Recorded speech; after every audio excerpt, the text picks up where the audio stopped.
안녕하십니까. 코리아TV 수석 논설위원 서인덕입니다.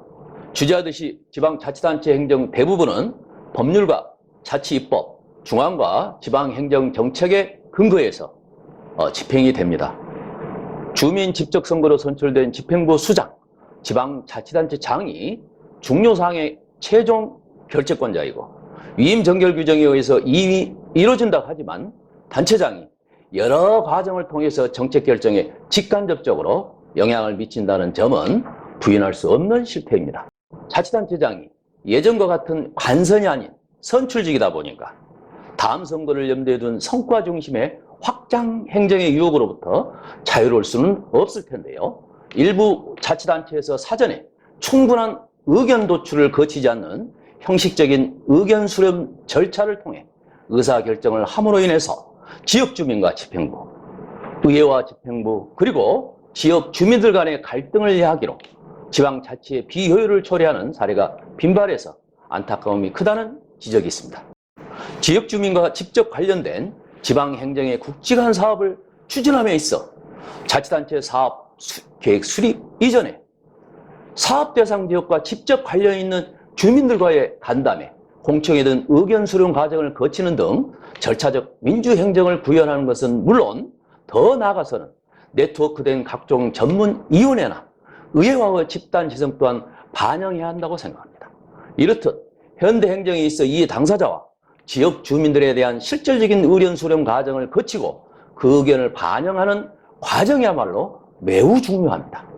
그런데 주민 여러분, 막대한 예산과 행정력이 들어가고 장기간 소요되는 지역 행정을 추진하면서 오로지 한 가지 대안만 있을까요? 저는 그렇지 않다고 봅니다. 그 대안을 찾아가는 방안은 다양한데요.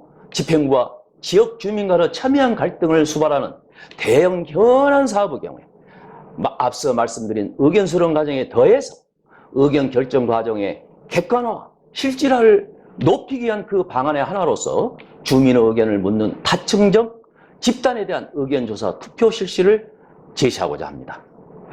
다층적 집단 투표는 1차적 직접 이해 당사자나 2차적 이해 당사자 그리고 간접적인 이해 당사자 등 동시번적으로 집단에 대한 의견을 묻는 투표를 실시하고 그 의견을 의사결정 과정에 존중해 주는 것입니다.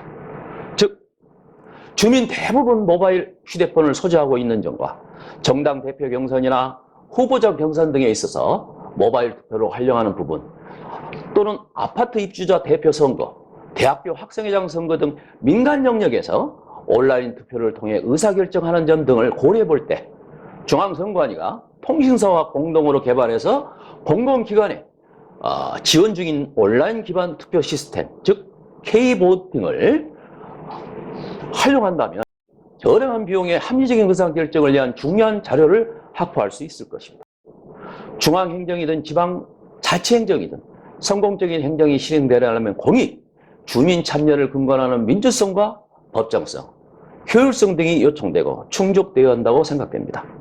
최근 들어 주민들의 수용성이 특별히 강조되고 있는데요. 일례로 양수발전소 설치 지역 선정 기준에도 주민의 수용성 평가 항목이 비중 있게 고려된 점 등이 이를 방증한다고 하겠습니다.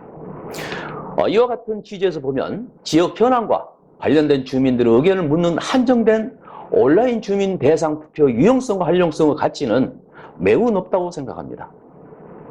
우리 구의 경우 추진 중이거나 이미 추진 완료된 구문척교 다리 철거나 봉성산 사로 확장 사업, 산동 골프장 문제, 서시교 철거 문제나 향후 시행 예정인 지역 현안 사업 등에 대해 사업 시행 전에 충분한 의견 수렴을 한 후 시행했거나 시행한다면 그만큼 사업에 대해 집행에 따른 집단적 저항도 줄어든 반면에 주민의 수용성은 더욱 높아질 것이고 커질 것으로 여겨집니다.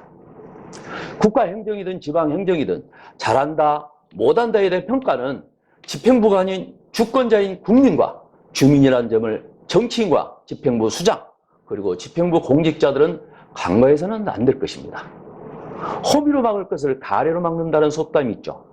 조금 번거롭더라도 너무 당연하고 상식적인 일에 사전에 촘촘하게 하지 않을 때 공무원들과 주민들에게 돌아오는 나쁜 바람은 결코 미풍에 그치지 않는다는 점을 강조하고자 합니다.